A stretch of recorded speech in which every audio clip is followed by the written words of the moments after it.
Hi, I'm Marty Martell. As I mentioned in the previous video, one of the questions that we most frequently get asked in our office is whether or not there's any way to reduce the amount of taxes that people owe.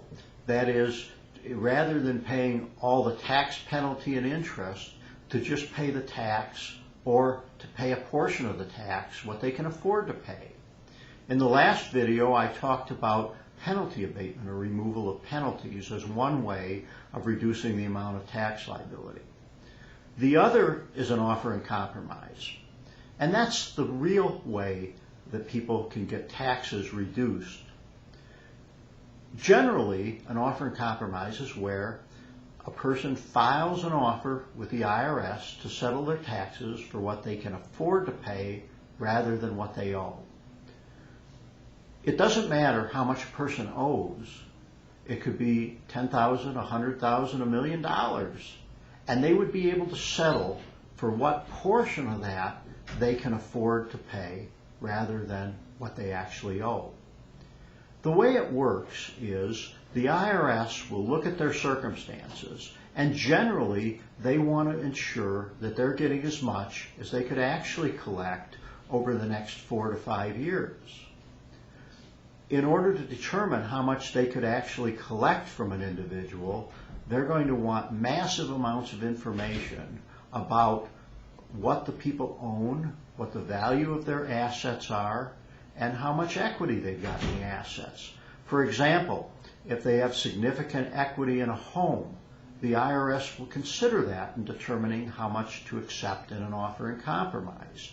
If they have a large amount of money in the bank, they'll consider that. If they have assets other than their personal belongings or items, tools of their trade as they call it, they're going to want the value of any excess items. Usually most people are in a situation where the value of their assets, if they owe the IRS a significant amount of money, isn't very much. And that's usually not the major determining factor in whether the IRS will accept an offer in compromise. The second thing that they're going to want is as much as they reasonably believe that they could get out of the person's earnings or income over the next 4 to 5 years. And the way this works is people will put together a significant financial statement together with supporting documentation, show what their income is, and the IRS will allow a certain amount for normal living expenses. They'll add in housing costs, the cost of food, clothing, and miscellaneous expenses, transportation expenses, medical expenses, a reasonable amount for taxes, and a variety of other categories that can be used to increase the amount of the budget. And so, for example, if a person or a family has $3,000 worth of income and we can increase their expenses to where the IRS will accept them as having $2,900, let's say, of expenses, then they have $100 a month left over.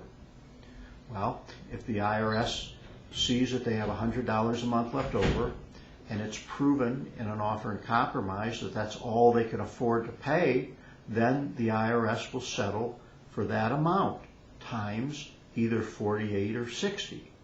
And the way they determine whether it's $4,800 or $6,000 is whether the people are making a cash offer, in which case they would want 48 times the amount of the excess income, in this case $4,800. The other way of paying an offer is to pay it over a period of 2 years. But the IRS, like anyone else, will give a big discount for cash. And so if the people are paying it over a 2-year period, they're going to want 60 times the amount of their excess income, or $6,000. That's a very simple example of how an IRS offer in compromise basically works. And again, it doesn't matter whether the people owe $50,000, $100,000, or how much they owe. What matters is what portion of that can they afford to repay to the IRS over the 4 or 5 year period. Offers in compromise are difficult, and there's some catches.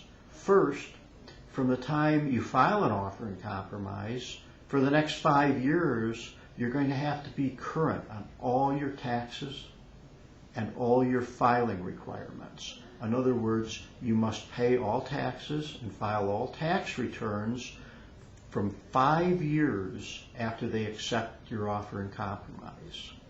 If you don't, and if you mess up, they'll turn around and put all the tax back on you, even if you've paid them everything that you owe them. Secondly, offers in compromise are very complicated. It takes a massive amount of paperwork to do one. It takes significant negotiating skills to get them. And finally, it takes about a year to get one completed from the time it's filed. If you're interested in seeing whether you qualify for an offer in compromise, please click the link to our website, contact us, and we'll be glad to give you a free consultation to make a determination whether or not you qualify for an offer in compromise and whether we can help you get it accomplished. We look forward to talking with you.